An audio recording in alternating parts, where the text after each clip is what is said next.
Le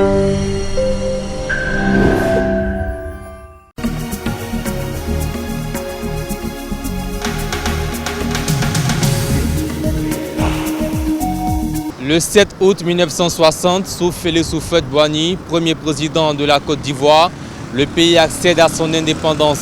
Ce vendredi 7 août 2020, la Côte d'Ivoire célèbre son 60e anniversaire d'indépendance à moins de 3 mois de l'élection présidentielle. Certains Ivoiriens placent cette célébration sous le signe de la réconciliation, la paix, la maturité et le développement.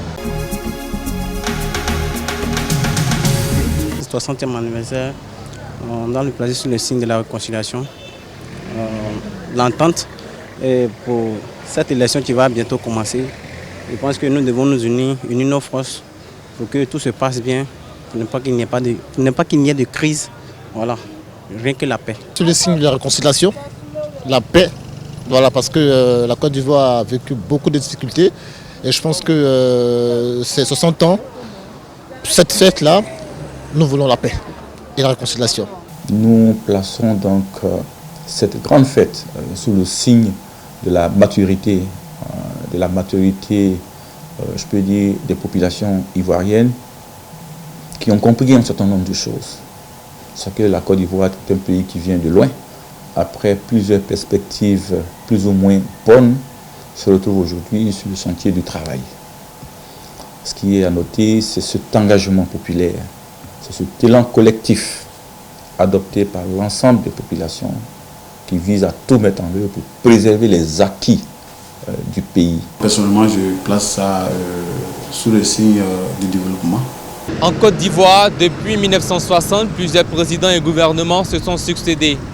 De nombreux chantiers et plans de développement ont vu le jour dans le pays pour assurer le bien-être social des populations. Malgré les efforts consentis, nombreux sont les défis qui restent à relever en Côte d'Ivoire.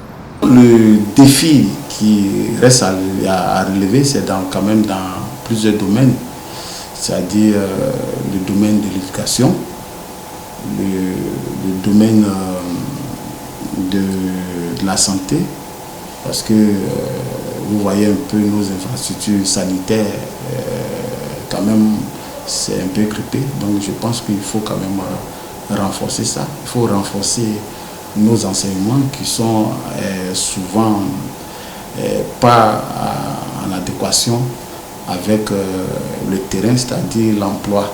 C'est-à-dire qu'il faut quand même, avec tout ce qui se passe aujourd'hui, il faut quand même que la formation soit en adéquation avec l'employabilité de ceux qu'on forme. Après 60 ans, on devait s'industrialiser véritablement. Voilà, assainir une vie politique. Pour faire soit le certificat ou bien l'extrait de naissance, il faut forcément un terrain à ton lieu de naissance, en ta bon droit, tout cela doit être numérisé, de sorte que partout que tu te trouves, tu puisses facilement avoir tes papiers. Bonne fête d'indépendance à tous.